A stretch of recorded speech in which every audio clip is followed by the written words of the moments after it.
प्यारे मित्रों, आज हम बात करेंगे भूगोल से संबंधित कुछ टॉपिक्स के बारे में।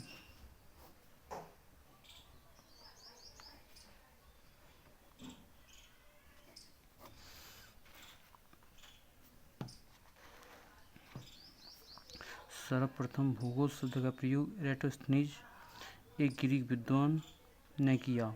यह शब्द ग्रीक भाषा के दो मूल जियो यानी कि पृथ्वी, ग्राफोस यानी कि वर्णन से प्राप्त किया गया है। दोनों को एक साथ रखने पर इसका अर्थ बनता है पृथ्वी का गुणन। तो भूगोल शब्द का सर्वप्रथम प्रयोग किसके द्वारा किया गया है?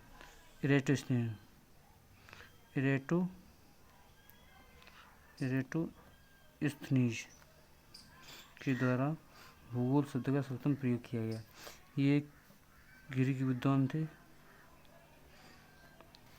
भूगोल यानी कि ज्योग्राफी दो शब्दों से निकालना है, जियो प्लस ग्राफोस। जियो का मतलब क्या होता है? पृथ्वी, और ग्राफोस का मतलब क्या होता है? वर्णन।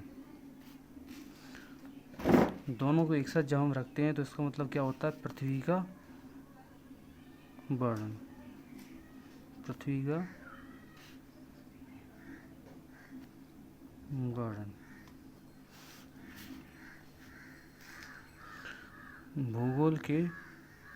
भूगोल के नामकरण एवं इस विषय को प्राथमिक स्तर पर व्यवस्थित स्वरूप प्रदान करने का श्रेय यूनान के निवासियों को जाता है। यानी कि भूगोल का नामकरण किसने किया? यूनान के निवासियों ने। हिकेटियस ने अपनी पुस्तक जस पीरियोडस अर्थात पृथ्वी का वर्णन में सर्वप्रथम भौगोलिक तत्वों का क्रमबद्ध समावेश किया। अच्छा, हिकेटियस ने क्या बताया था? भौगोलिक तत्वों का क्रमबद्ध समावेश किया। इन्होंने कौन सी पुस्तक लिखी? हिकेटियस ने कौन सी पुस्तक लिखी? हिकेटियस ने कौन सी पुस्तक लिखी है? जस पीरियोडस। जस पीरियोडस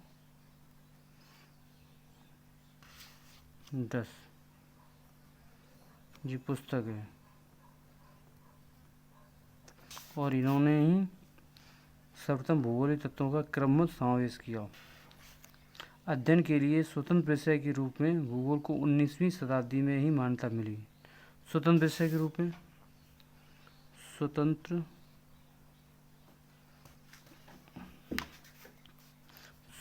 विषय के रूप में भूगोल को कब मान्यता मिली? 19वीं शताब्दी। स्वतंत्र विषय के रूप में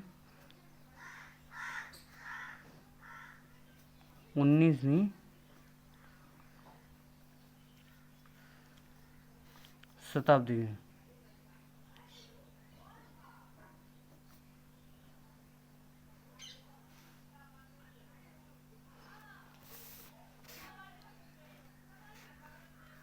बीसवीं शताब्दी के आरंभ में भूगोल मनुष्य और पर्यावरण के पारस्परिक संबंधों के अध्ययन के रूप में विकसित हुआ। अच्छा, 20वीं शताब्दी में क्या हुआ? भूगोल मनुष्य और पर्यावरण के पारस्परिक संबंधों के अध्ययन के रूप में विकसित हुआ। मनुष्य और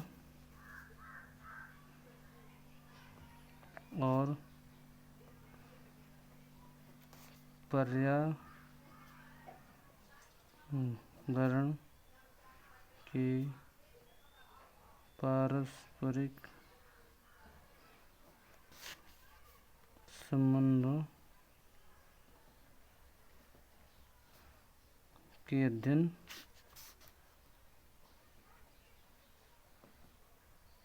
मनुष्य और पर्यावरण के पारस्परिक संबंधों के अध्ययन के रूप में ये कब हुआ? 20वीं शताब्दी में। 20वीं शताब्दी में।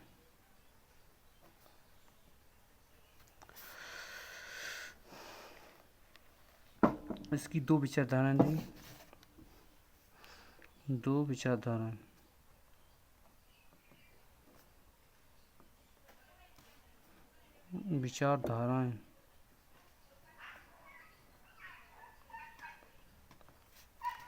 पहली थी संभववाद, संभववाद, और दूसरी क्या थी? निश्चयवाद, निश्चयवाद, निश्चयवाद, फर्स्ट और सेकंड। अच्छा, संभववाद के अनुसार क्या था? इसके अनुसार मनुष्य अपने पर्यावरण में परिवर्तन करने में समर्थ है तथा वह प्रकृति प्रदत्त अनेक संभावनाओं को अपनी इच्छा के अनुसार उपयोग कर सकता है। तो संभावना ने क्या बताया कि मनुष्य अपने पर्यावरण को अपने अनुसार ढाल सकता है।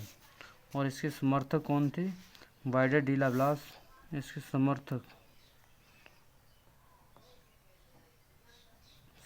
कौन था? वाइडल डी लाप्लास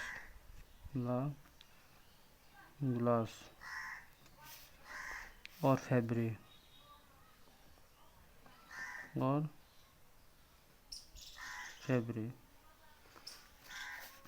निश्चयवाद इसका जस्ट उल्टा है।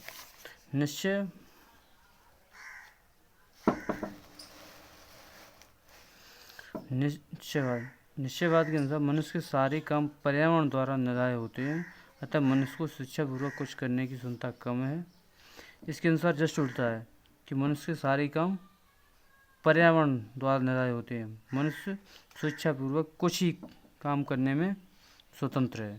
और इसके समर्थक कौन कौन थे? रिटर,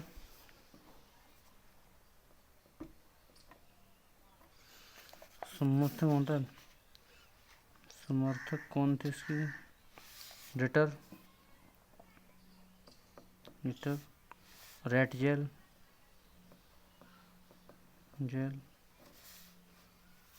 और हंटिंगटन।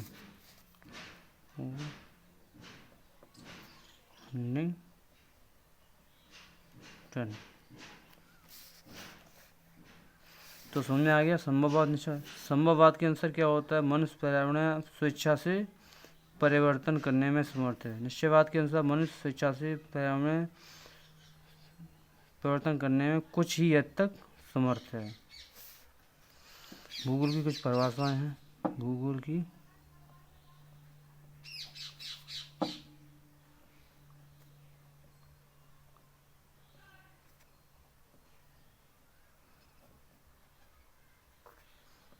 परिभाषाएं। भूगोल एक ऐसा स्वतंत्र विषय है जिसका उद्देश्य लोगों को विश्व, आकाशीय पिंडों, स्थल, महासागरों, जीव जंतुओं, वनस्पति, फलों तथा भू धरातल के क्षेत्रों में देखी जाने वाली प्रत्येक अन्य वस्तु का ज्ञान प्राप्त कराना है। स्ट्रैबो ने कहा कि भूगोल एक ऐसा स्वतंत्र विषय है जिससे हम क्या कर सकते हैं, इसका उद्देश्य क्या होता है? लोगों को विश्व, आकाशीय पिंडों, स्थल, महासागरों, जीव जंतुओं, वनस्पति, फलों और भू धरातल के क्षेत्रों में देखी जाने प्रत्येक अन्य वस्तु का ज्ञान कराना है। दूसरी परिभाषा है भूगोल से संबंधित। भूगोल पृथ्वी की झलक को स्वर्ग में देखने वाला आभामय विज्ञान है। ये किसने कहा? कैलेडियस ने और टोलोमी ने। तीसरी परिभाषा है भूगोल वह विज्ञान है जिसमें पृथ्वी को स्वतंत्र ग्रह के रूप में मानते हुए उसके समस्त लक्षणों, घटनाओं तथा एवं उसके अंतर संबंध का अध्ययन किया जाता है। ये कार्ल रिटर ने कहा था। चौथी परिभाषा है भूगोल में पृथ्वी के उस भाग का अध्ययन किया जाता है जो मानव के रहने का स्थान है। आर्थर रोम, ये बहुत इंपॉर्टेंट डेफिनेशन है। इन्होंने कहा कि भूगोल में पृथ्वी के उस भाग का अध्ययन किया जाता है जिसमें मानव रहता है। अब आता है ब्रह्मांड। पहला टॉपिक ब्रह्मांड।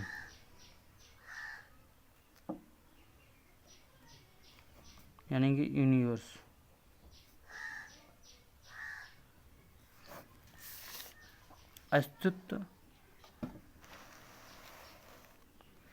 अस्तित्वमान द्रव्य एवं ऊर्जा के सम्मिलित रूप को ब्रह्मांड कहते हैं। तो मतलब ब्रह्मांड किससे बना है? तो ब्रह्मांड किससे बना है?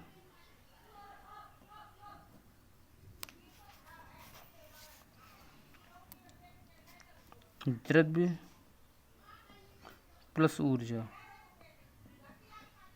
अच्छा, ब्रह्मांड में जो कुछ है वो किस रूप में है? या तो द्रव्य के रूप में है या फिर ऊर्जा के रूप में है। दूसरे शब्दों में सूक्ष्म अणुओं से लेकर महाकाय आकाशगंगाओं यानी कि गैलेक्सी तक के सम्मिलित रूप को ब्रह्मांड कहा जाता है। दूसरे शब्दों में क्या कह सकते हैं? ब्रह्मांड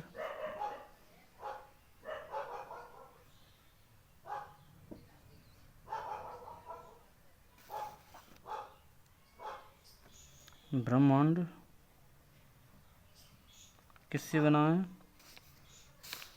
सूक्ष्म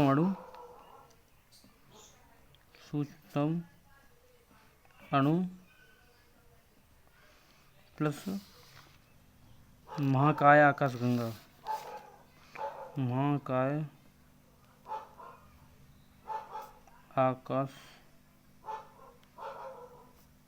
गंगाएं।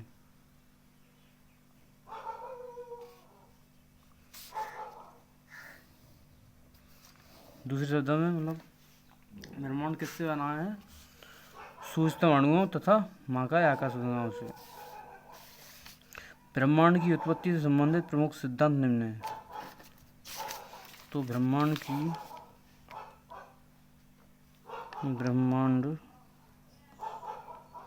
की उत्पत्ति से संबंधित कुछ सिद्धांत।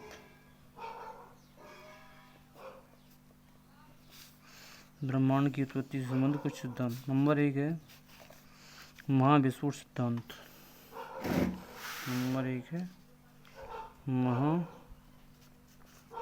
महाविस्फोट सिद्धांत, जिसको हम बिग बैंग थ्योरी भी कहते हैं, यानी कि बिग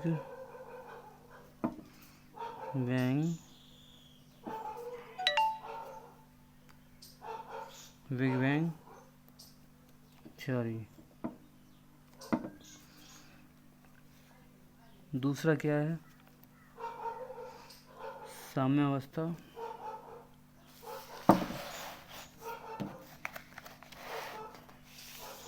दूसरा साम्यावस्था या सतत सृष्टि सिद्धांत या स्थिर अवस्था संकल्पना। दूसरा है साम्यावस्था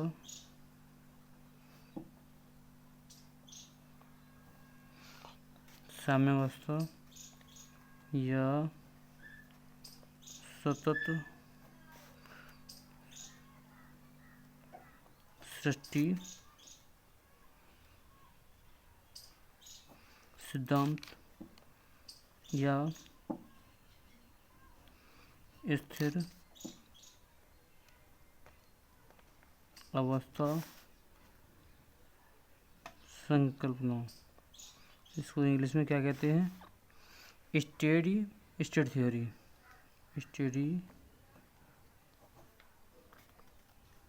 स्टेट थ्योरी। ये किसने दिया है? तो ये दिया है थॉमस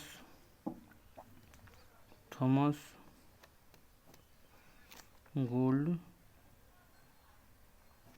एवं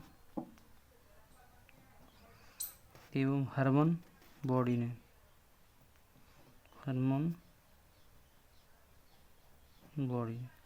इसको किसने दिया था? एफ जॉर्ज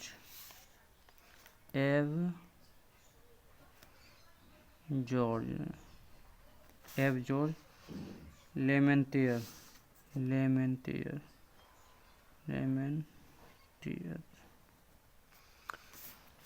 तीसरा सिद्धांत है दोलन सिद्धांत। तीसरा है दोलन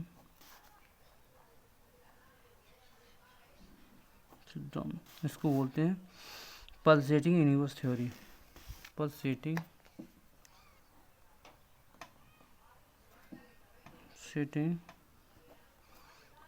यूनिवर्स थ्योरी।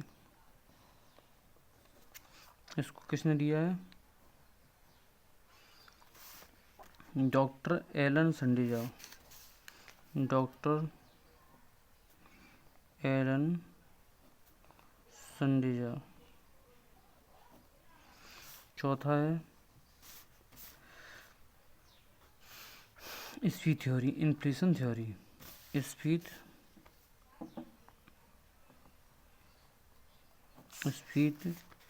सिद्धांत, यानी कि इन्फ्लेशनरी थ्योरी, इन्फ्लेशनरी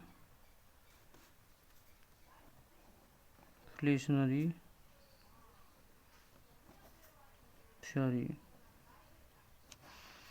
अच्छा, इसको किसने दिया है? अलेन गुथ, अलेन गुथ। नेक्स्ट है ब्रह्मांड की उत्पत्ति के संबंध में महाविस्फोट सिद्धांत, बिग बैंग थ्योरी सर्वाधिक मान सिद्धांत है। अच्छा, इसमें ये कह रहे हैं कि सबसे प्रमुख सिद्धांत या सर्वाधिक जिसको हम मानते हैं वो कौन सा सिद्धांत है? महाविस्फोट सिद्धांत, यानी कि बिग बैंग थ्योरी। इसका प्रतिपादन किसने किया था? बेल्जियम के खगोलज्ञ एवं पादरी एफ जॉर्ज लेवेंटियन ने। बाद में रॉबर्ट बेगो ने सिद्धांत की व्याख्या की। अच्छा, जो बिग बैंग थ्योरी थी वो दी किसने थी? एफ जॉर्ज लेवेंटियन ने। लेकिन इसका सिद्धांत की व्याख्या किसने की थी? रॉबर्ट वेगोनर ने। रॉबर्ट वेगोनर ने महाविस्फोट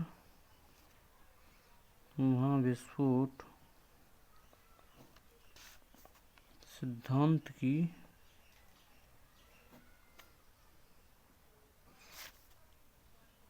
व्याख्या की।